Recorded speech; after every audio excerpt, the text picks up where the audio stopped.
Sommes de retour en direct dans cette matinale de géopolitique profonde, en compagnie de David Laine. David Laine, qui est chef d'entreprise, écrivain, journaliste, enquêteur pour des think tanks américains. Il prépare un livre sur l'histoire, justement, dont on vient d'en parler, des fraudes électorales aux États-Unis depuis le 19e siècle. Vous avez bien entendu, depuis le 19e siècle. Donc, il semblerait que cette petite histoire elle dure depuis un bon moment et ça n'a pas commencé avec l'irascible Donald Trump, bien évidemment, qui a tendu, paraît-il, hystériser le débat politique américain. Voilà mon œil.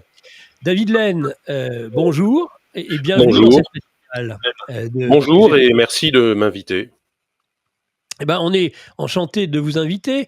Un certain nombre d'articles parus dernièrement dans Causeur, fin septembre et début octobre, sur justement le système, sur l'enfer du système américain, électoral américain, digne plus d'une république bananière qu'une démocratie moderne, nous allons y revenir, n'avait pu qu'attirer notre attention. Notre directeur technique m'alerte, mon cher David, avant de commencer peut-être cet échange, cet entretien, cette interview, Oui, un léger retour son. Pouvez-vous baisser un peu le son de vos haut-parleurs? oui, bien sûr, je vais baisser le son de C'est l'ordinateur. là, c'est bien, hein, écoutez là, allez-y, parlez, moi j'ai l'impression que ça va Voilà. bien. Est-ce que comme Très ça bien. vous convient? En tout cas, moi, ça me convient. Après, la direction technique, eh bien, ah, eh bien, il nous dit c'est parfait. Voilà, c'est parfait, tout va bien. On peut donc débuter cet entretien. Voilà, vous avez fait des articles dans Causeur, vous êtes en préparation d'un livre. Vous expliquez très très bien, je crois, au début de votre premier article, que depuis le questionnement sur les fraudes éventuelles qui se seraient déroulées durant l'élection présidentielle de novembre 2020, on n'a plus le droit à rien dire sur ce sujet, évidemment, puisque tout est, comme toujours, de la faute de Trump. Et quand on sait maintenant que quand c'est pas Trump, c'est Poutine, etc., etc., on peut jusqu'à une réduction à Hitlerum, puisque de toute façon, tout est quand même de la faute d'Hitler, on le rappelle. Alors, David Laine, c'était pas. Moi, j'aimerais que peut-être on commence. Vous pouvez avoir vous pouvez faire une introduction liminaire, hein, bien sûr, sur ce sujet du système électoral américain qui n'est pas digne d'une grande démocratie. On pourrait commencer déjà par ces propos et puis revenir à la fois sur l'aspect historique et sur des éléments critiques qui ont toujours existé avant 2020. Personne ne se privait au sein du personnel politique américain de dire que leur système était terriblement défaillant. Mais peut-être une introduction générale, nous vous écoutons sur ce système électoral américain qui va être au cœur de peut-être d'éventuelles nouvelles polémiques en novembre prochain. Alors votre précédent intervenant a déjà vraiment très bien expliqué ce que sont les grands électeurs. Donc je rappelle qu'en effet, les États-Unis sont un État fédéral avec Voilà. 50 États. Chaque État a sa constitution, de même que l'État fédéral a sa propre constitution. Et chaque État organise ses élections et choisit le mode de vote utilisé lors des élections, y compris lors des élections fédérales. L'État fédéral, donc qui se situe à Washington, la capitale, a seulement le droit de vérifier l'intégrité des élections présidentielles, en théorie, parce qu'en général, vu que pour éviter d'être accusé d'être partisan, le FBI et d'autres organismes comme le ministère de la Justice ne rejette toutes les demandes d'enquêtes éventuelles, comme ça a été le cas en 2020. Le FBI ne s'est pas immiscé dans l'élection après les résultats attribuant la victoire à Biden parce que c'était extrêmement polémique. Il ne s'agit pas des Après, mais excuser, avant, bon. mais évidemment, ça aurait été encore plus compliqué. Alors, ce qu'il faut savoir, c'est que il y a 10 000 juridictions locales aux États-Unis. C'est énorme. Et chaque juridiction locale, chaque comté ou chaque ville choisit comment les élections vont se dérouler dans ce lieu. Donc, ils choisissent le type des responsables électoraux, la taille des bulletins de vote, par exemple, le mode de vote, s'ils vont voter de façon anticipée, par correspondance, en personne. En général, tous ces trois modes de vote sont autorisés dans quasiment tous les comtés. Le modèle de machine électronique utilisé pour voter, il y a un seul État dans lequel certains bureaux de vote, c'est le Nebraska, dans lequel certains bureaux de vote utilisent les papiers, les bulletins de vote en papier. Ils choisissent le recrutement des employés électoraux, comment les bureaux de vote vont fonctionner, quelles règles vont encadrer les observateurs et électoraux, comment dépouiller et enregistrer les bulletins de vote, comment vérifier les signatures, donc toutes les étapes du processus électoral. Et ils ont, chacune de ces entités, de ces juridictions, a des codes électoraux qui sont composés de centaines de pages qui énumèrent toutes les modes de vote et les fraudes éventuelles avec des punitions théoriques parce que c'est tellement détaillé et les punitions sont en général tellement faibles que on voit très rarement des juges arriver au bout de condamnations en raison du fait qu'ils ne veulent pas perdre de temps pour condamner des personnes à des peines légères en dépensant beaucoup de l'argent des contribuables. Parce qu'aux États-Unis, il est important aussi de montrer qu'il y a un certain retour sur investissement. La justice, ça coûte. Et si vous perdez des mois à poursuivre une personne pour la condamner finalement à 2 mois de prison avec sursis, les électeurs vont se dire, mais vous avez dilapidé notre argent. Alors, il faut savoir que les États-Unis, un intérêt et une particularité par rapport à la France, c'est que les Américains élisent énormément de personnes. Ce qui En montre même temps. c'est très important aux États-Unis, parce qu'en France, nous élisons le président, les députés, les sénateurs sont élus indirectement, donc ce n'est pas nous qui votons. Aux États-Unis, ils sont élus directement. Nous élisons nos maires et les conseillers de cantonaux. Voilà. Aux États-Unis, ils élisent les sénateurs et les représentants de la Chambre des représentants des États-Unis. Ils élisent ensuite les sénateurs et les représentants de chacun de leurs États. Ensuite, ils élisent des élus locaux. 500 000 élus locaux sont élus qui travaillent dans 80 000 institutions différentes. C'est donc absolument gigantesque. Dans chaque État, les électeurs choisissent le gouverneur, qui est l'équivalent à peu près du président pour l'État fédéral des États-Unis, le lieutenant-gouverneur, qui est à peu près l'équivalent du vice-président. Ils choisissent donc, comme je l'ai dit, les représentants et les sénateurs de leur État. Ensuite, ils choisissent des membres du gouvernement de leur État, comme le secrétaire d'État, le ministre de la Justice, le trésorier, le ministre de l'Éducation, le ministre du Travail. Alors, ça dépend de chaque État. Dans certains États, il y a un ministre n'est pas élu, mais il est choisi par le gouverneur. Dans d'autres États, il est élu, il n'est pas choisi par le gouverneur, mais par les électeurs. Chaque État choisit le mode, la façon dont ses élus vont être sélectionnés. Ils choisissent aussi le ministre des Impôts, le ministre des Terres publiques parfois, aussi les administrateurs de l'université d'État. Quand il y a une université d'État, comme par exemple dans le Michigan, eh bien, les gouverneurs ou les régents de l'université sont élus par le peuple. Ensuite, il y a les élections locales.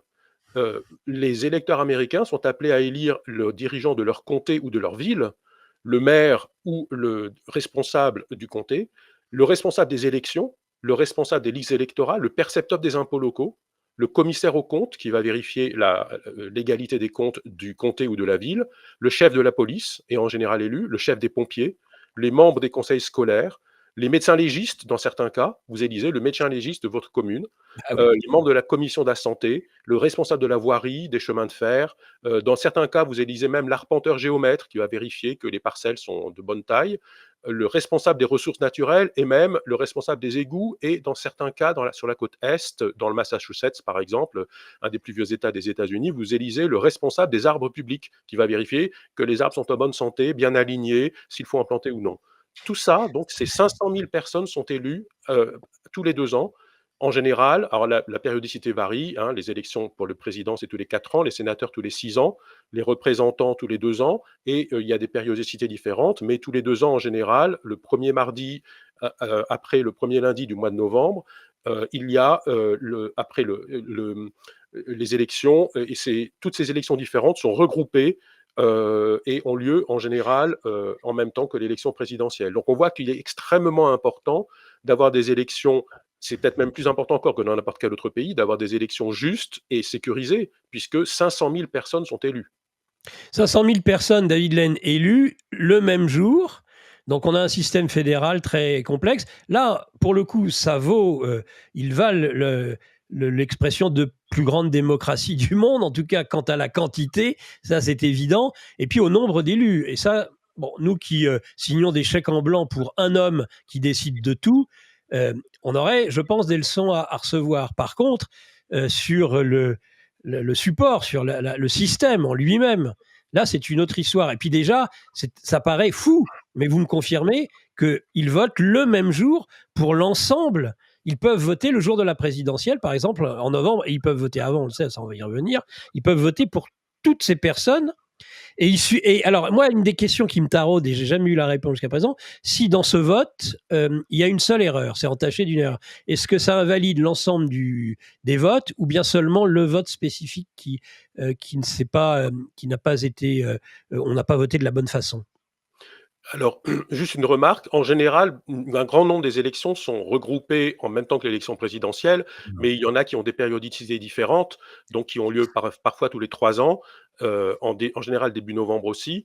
Donc c'est pas il y a pas il va pas y avoir 500 000 personnes élues le 1er mardi, donc le 5 novembre qui vient, mais enfin des centaines de milliers de personnes vont en effet être élues.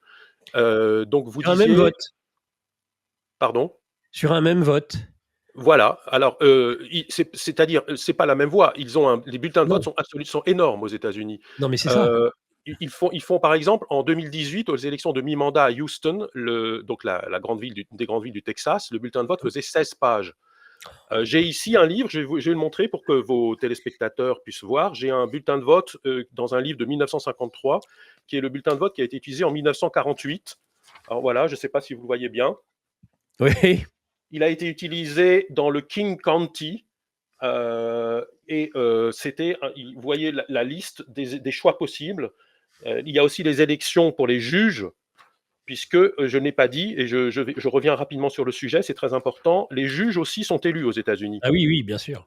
Donc, c'est très important parce que cela signifie que dans les villes dominées par les démocrates, et les 19 plus grandes villes des États-Unis sont toutes sans exception dirigées par des démocrates, la 20e est dirigée par un indépendant. Dans ces villes, cela signifie que les juges sont en général quasiment tous des démocrates aussi. Oui. Et ces villes étant des lieux où, évidemment, par définition, habitent énormément de personnes concentrées dans un petit lieu, ont un poids électoral extrêmement important. Donc, je précise donc que les juges sont élus et, par exemple, les juges des cours d'appel, les juges des cours de première instance, les juges, parfois, dans la plupart des États, de la Cour suprême de l'État, puisque chaque État américain a sa propre Cour suprême, de même que les États-Unis ont la Cour suprême qui chapeaute l'ensemble. Aux États-Unis, la structure est la suivante, c'est très simple. Vous avez les tribunaux de première instance, les tribunaux d'appel et la Cour suprême de l'État. Et puis ensuite, vous avez à l'échelon fédéral, au-dessus de ces échelons qui se trouvent dans chaque État, vous avez la première instance fédérale, l'appel fédéral, puis la Cour suprême des États-Unis. Donc il y a en théorie 6 échelons.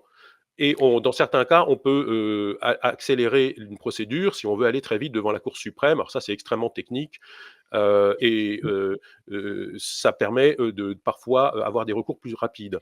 Donc Mais on la voit. base de la base, David Laine, si j'ai bien compris, c'est le code, c'est qu'il y a une multitude de codes électoraux. C'est ça, Voilà. j'aimerais bien qu'on en parle parce que ça explique beaucoup de choses. Oui, alors donc chaque juridiction, il y a 10 000 juridictions environ, chaque juridiction a son code électoral. Alors très souvent, les cadres électoral est choisi au niveau de l'État, mais chaque comté est libre d'abord d'élire son responsable des élections, de choisir si ça va être quelqu'un, d'ailleurs, ce n'est pas toujours élu, ça peut être quelqu'un qui est choisi par le maire, par exemple, ou par le conseil municipal, parce qu'il y a 3 formes de gestion principalement des villes américaines. Il y a un maire, il peut y avoir un gestionnaire, il peut y avoir aussi un conseil, l'équivalent d'un conseil municipal sans maire, sans responsable principal, donc une direction collégiale. Et ça, ce sont les électeurs de la ville ou du comté qui ont choisi de quelle façon ils vont être dirigés. Donc on voit à quel point les élections sont importantes parce que vous choisissez même de quelle façon vous êtes dirigé, par qui vous êtes dirigé et comment ces gens vont vous diriger. S'ils vont gérer simplement normalement comme un bon responsable d'entreprise, ou s'ils vont être un maire, donc beaucoup plus politique, qui veut éventuellement plaire à ses administrés et ne pas toujours prendre les meilleures décisions parce qu'il s'agira de favoriser les personnes qui votent pour lui plus que de s'occuper du bien commun. Donc c'est extrêmement intéressant de voir ça. Et en théorie, personnellement, je dois dire, je trouvais que c'est un mode de vote extrêmement intéressant puisque vous avez un grand pouvoir en tant qu'électeur. Mais ça entraîne aussi un certain nombre de failles, comme le fait que dans les grandes villes, les juges sont quasiment tous démocrates. Donc s'il y a des fraudes éventuelles, euh, ces juges ont tendance à classer sans suite les plaintes pour fraude, parce que ces fraudes, ayant eu lieu dans des juridictions dominées par les démocrates, sont des fraudes qui ont été réalisées par des démocrates contre les républicains, ou bien lors des élections primaires, puisqu'il y a évidemment aussi toujours les élections primaires lors desquelles chaque parti choisit son candidat à l'élection principale. Dans les élections primaires, il est connu aussi que souvent les démocrates trichent entre eux. C'est-à-dire le candidat démocrate dans des lieux qui sont nominés nettement par les démocrates, le candidat démocrate sélectionné lors d'une primaire va fatalement gagner l'élection générale. Donc l'élection importante est l'élection primaire.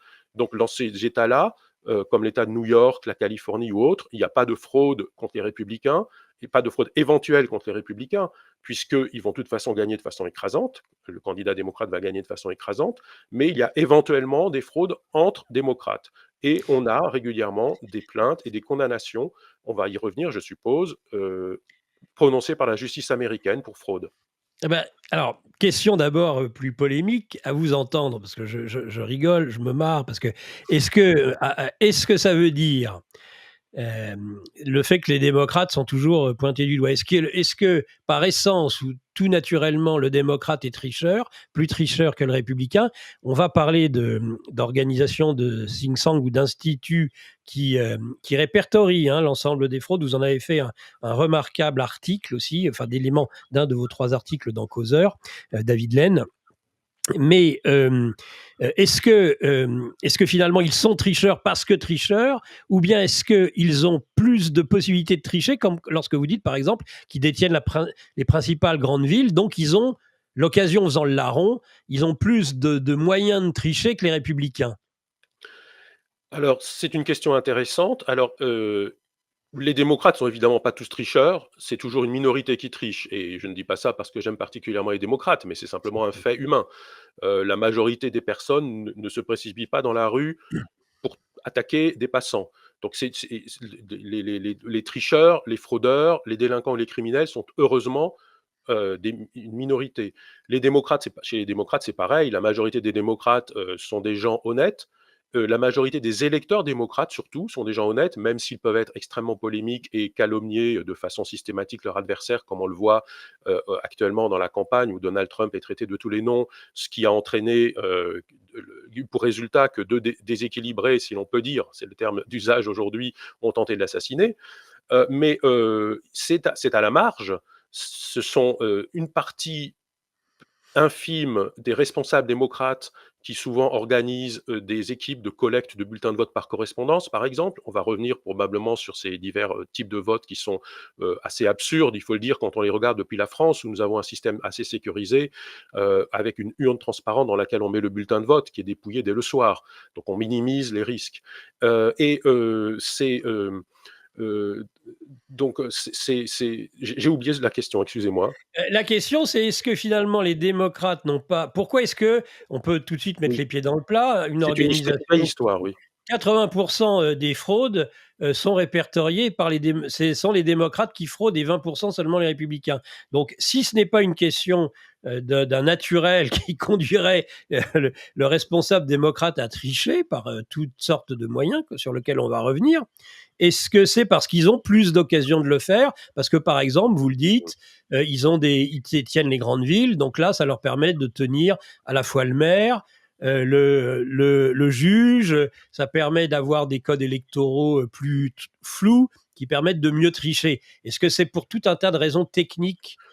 Disons que c'est une possibilité, on peut éventuellement envisager ça de cette façon, mais il y a surtout l'histoire des fraudes aux États-Unis. Alors les chiffres que vous venez de donner, c'est un chiffre que je donne qui n'est pas un chiffre totalement scientifique, dans le sens où je me suis basé sur une des bases de données qui existent de la Heritage Foundation, qui est accessible en ligne, et je donne le lien dans mon article, qui est un calcul que j'ai pu faire en vérifiant quelle était l'étiquette politique de chaque personne responsable et coupable, condamnée par la justice américaine pour une fraude électorale, m'a permis d'obtenir le chiffre d'environ 80% des fraudes punies par la justice américaine l'ont été par un démocrate, un ou plusieurs démocrates, ça peut être une équipe, et 20% environ par les républicains.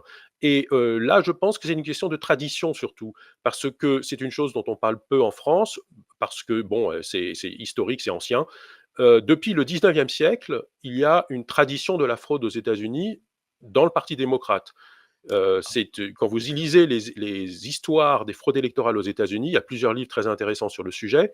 Vous vous rendez compte que après la guerre de sécession, quand l'esclavage a été aboli, par Abraham Lincoln, le premier président américain qui était républicain, les Noirs américains qui venaient d'être libérés et libérés par le 13e amendement à la Constitution et d'obtenir le droit de vote grâce au 14e amendement de la Constitution, votaient à 95% au moins républicains. Personne n'en parle aujourd'hui. Quand les démocrates accusent les républicains à tire-larigot d'être des racistes, ils oublient allègrement que les républicains ont libéré les Noirs de l'esclavage et leur ont accordé le droit de vote. Les Noirs votaient donc à 95% pour les républicains, et les démocrates, qu'est-ce qu'ils ont fait? Certains démocrates ont créé une organisation tristement célèbre, le Ku Klux Klan, qui s'est mis à massacrer les Noirs les semaines précédant les élections pour qu'ils n'aillent pas voter. Et ça a été le début de ce qu'on a appelé le Solid South, c'est-à-dire le Sud solide, c'est-à-dire que les ex-États sécessionnistes ont voté de façon quasiment à 100%, alors en réalité c'est de 75 à 100%, de toutes les élections entre 1870 et 1960 ont été remportées par les démocrates systématiquement, parce que les Noirs ayant été tellement intimidés, massacrés et ensuite exclus des listes électorales, ne sont plus allés voter. Il n'y avait donc plus que les Blancs démocrates qui intimidaient les Noirs qui allaient voter, et les démocrates remportaient quasiment 100% des postes dans tous les États sécessionnistes jusqu'en 1960 environ. Donc ils ont dominé très nettement grâce à cette fraude massive en plein air qui était visible, tout le monde le savait. Donc cette tradition s'est poursuivie par la suite, de façon évidemment beaucoup moins visible, parce que c'était quand même très grossier. Il faut savoir, les massacres dont j'ai parlé, ils ont eu lieu environ de 1870 à 1890. Et puis, les responsables démocrates du Sud se sont dit, c'est quand même un peu trop visible, il y a un peu trop de sang, c'est pas très propre. Donc, ils ont mis en place des mesures, des lois pour exclure les Noirs de façon pacifique des élections, en exigeant, par exemple, qu'il y ait un certain niveau de revenus pour pouvoir voter, ou bien en exigeant que votre grand-père ait déjà eu le droit de vote, donc avant la guerre de sécession, et seuls les Blancs avaient le droit de vote avant la guerre de sécession. Donc ils ont mis un certain nombre de subterfuges qui leur ont permis de voler les élections jusqu'en 1960. Ensuite, c'est le corps électoral pour faire des allers-retours, pour qu'on ne soit pas trop dans l'universitaire et rendre plus attrayant l'échange. Mais après, vous reviendrez à ce que vous vouliez dire. Ils font l'inverse aujourd'hui, les démocrates. C'est-à-dire qu'avant, ils étaient très restrictifs sur le corps électoral. Maintenant, allons-y gaiement. C'est beaucoup plus large. Il en a parlé, l'intervenant précédent. C'est exactement ça. Aujourd'hui, il s'oppose aux mesures permettant de sécuriser les élections. Alors, là encore une fois, ce sont les responsables démocrates qui s'opposent de façon massive aux mesures permettant de sécuriser les élections. Je vais vous donner un exemple. En France, pour voter, il faut présenter une pièce d'identité. Nos pièces d'identité, elles ont des photos, bien entendu.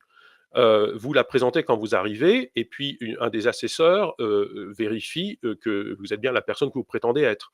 Et ensuite, vous votez et vous signez la liste d'émargement. Aux États-Unis, dans 14 États, il n'y a aucune loi exigeant la présentation d'une pièce d'identité. Dans seulement 15 États, la loi exige la présentation d'une pièce d'identité avec photo. Donc, il y a 50 États aux États-Unis. Dans 35 États, vous pouvez voter. Dans 14 des États, vous votez sans présenter de pièce d'identité jamais. Dans seulement 15 d'entre eux, vous votez avec une pièce d'identité avec photo. Mais dans 3 de ces 15 États, l'obligation n'est pas stricte. C'est-à-dire que ça dépend de l'employé électoral qui est autorisé à vous demander une pièce d'identité avec photo, mais qui peut décider que ce n'est pas la peine.